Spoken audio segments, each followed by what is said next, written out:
स्वागत है। आज हम बात करने वाले हैं बौद्ध धर्म। बौद्ध धर्म से जितने भी सारे क्वेश्चन बनेंगे आज हम इस वीडियो में कवर करेंगे, क्योंकि बौद्ध धर्म एक ऐसा धर्म है जहां हर एक एग्ज़ाम में एक आध क्वेश्चन जरूर बनते, चाहे एसएससी हो, रेलवे हो, बैंक हो, कोई भी एग्ज़ाम हो, यहाँ से एक ना एक क्वेश्चन जरूर बनता है। तो वीडियो लास्ट तक जरूर देखना, ये वीडियो आपके लिए बहुत महत्वपूर्ण है। तो चलिए वीडियो स्टार्ट करते हैं। अब जैसे पहले धर्म के संस्थापक गौतम बुद्ध को कहा जाता है। बौद्ध धर्म का संस्थापक गौतम बुद्ध को कहा जाता है। अब गौतम बुद्ध को एशिया का ज्योतिषपुंज भी कहा जाता है और इन्हें शाक्य मुनि भी कहा जाता है। गौतम बुद्ध को एशिया का ज्योतिषपुंज कहा जाता है और इन्हें शाक्य मुनि भी कहा जाता है। अब इनका जन्म नेपाल के कपिलवस्तु में 563 ईसा पूर्व में हुआ। इनका जन्म नेपाल के कपिलवस्तु में 563 ईसा पूर्व में हुआ था। ठीक। अब इनके बचपन का नाम सिद्धार्थ था। गौतम बुद्ध के बचपन का नाम सिद्धार्थ था। इनके पिता का नाम शुद्धोधन था। जो शाक्य कुल के महाराजा थे और इनकी माता का नाम महामाया था। इनकी माता जो जन्म दी थी उनका नाम महामाया था। गौतम बुद्ध के जन्म के 7 दिन बाद ही इनकी माता माया देवी की मृत्यु हो गई। तो इनका पालन पोषण इनकी मौसी प्रजापति गोमती ने किया, जो कि इनकी मौसी थी। तो इनका पालन पोषण इनकी मौसी प्रजापति गोमती किया और यही इनकी प्रथम महिला शिष्य बनी।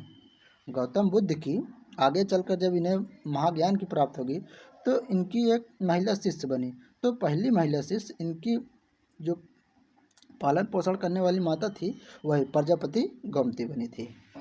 अब इनकी पत्नी यशोधरा से हुई। ठीक।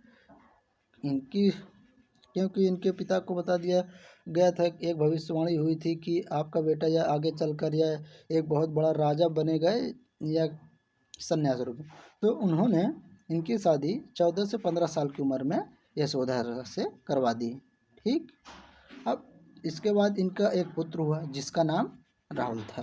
ठीक।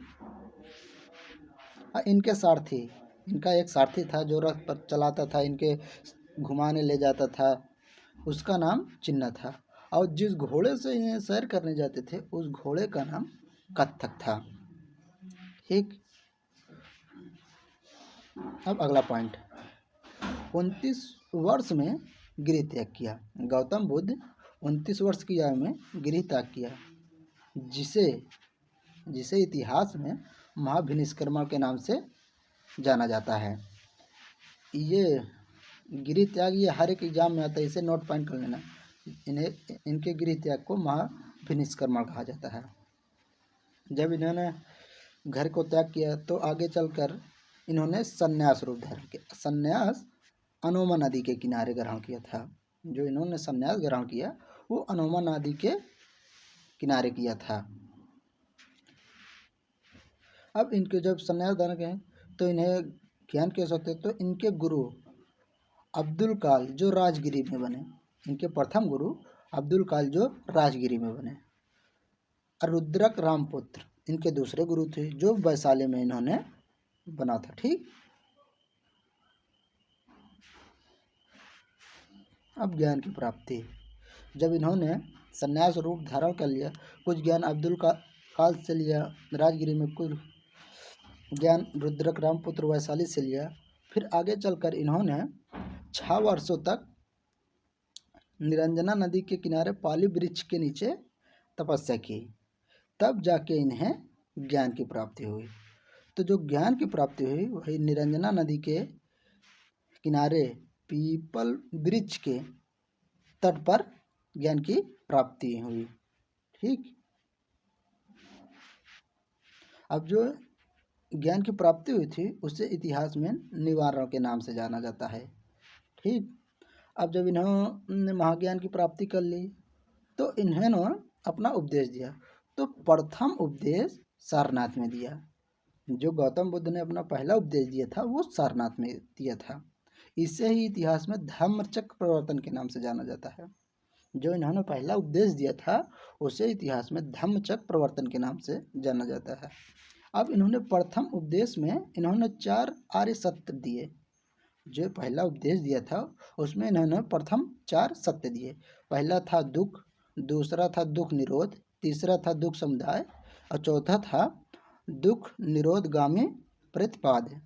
ये इन्होंने 4 आर्य सत्य दिए। अब बौद्ध धर्म में के 3 त्रिरत्न, बौद्ध धम्म संघ, ये बौद्ध धर्म के 3 रत्न हैं। ठीक। अब इन्होंने सर्वाधिक उपदेश श्रावस्ती में पाली भाषा में दिए थे। जो सर्वाधिक उपदेश दिए थे इन्होंने श्रावस्ती में पाली भाषा में दिया था। इनके प्रथम शिष्य तपस्सुक और भल्लुक थे। इनके प्रथम शिष्य तपस्सुक और भल्लुक थे। इन्होंने अंतिम उपदेश जब ये मृत्यु के कगार पर थे तो इन्होंने अंतिम उपदेश कुशीनगर में दिया। ठीक। इनकी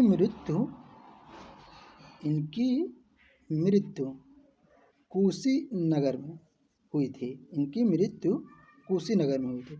इसे ही इतिहास में महापरिनिर्वाण कहा जाता है। जो इनकी मृत्यु हुई थी उसे इतिहास में आज महापरिनिर्वाण कहा जाता है। ठीक। अब कुछ इनके समय में बौद्ध संगतियाँ हुई थी। ये 4 बौद्ध संगतियाँ हैं जो कि हर एक एग्जाम में यहाँ से एक ना एक क्वेश्चन जरूर आ जाता है, तो इसको ध्यान से पढ़ना, जरूर याद रख लेना। ठीक। अब जैसे प्रथम बौद्ध संगति 483 ईसा पूर्व राजगिरी में हुई थी। उस समय शासक अजातशत्रु था। जो पहली बौद्ध संगति हुई थी वो 483 ईसा पूर्व में राजगिरी में हुई थी। पहले नंबर स्थान याद रख लेना। और उस समय शासक अजातशत्रु था। इसमें ज़्यादा पूछता है किस स्थान पर हुई थी और शासक पूछता है, तो ये दोनों ध्यान रखना। अब दूसरकी बौद्ध संगति 383 ईसा पूर्व, स्थान वैशाली और शासक उस समय काल शोक था।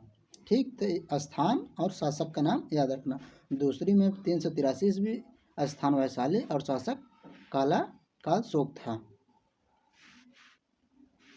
अब तीसरी बौद्ध संगति 251 ईसा पूर्व, स्थान पाटलिपुत्र, शासक अशोक। ठीक। अब चौथी 78 ईस्वी, स्थान कुंडलवन कश्मीर, शासक कनिष्क। चौथी बौद्ध संगति 78 ईस्वी, स्थान कुंडलवन कश्मीर, शासक कनिष्क। तो ये थी आज की वीडियो में बौद्ध धर्म से जितने भी सारे क्वेश्चन बनने वाले थे, आज हम इस वीडियो में आपको कवर करा दिए। तो अगर आपको वीडियो पसंद आए तो लाइक करें, शेयर करें एंड हमारे चैनल को सब्सक्राइब करें।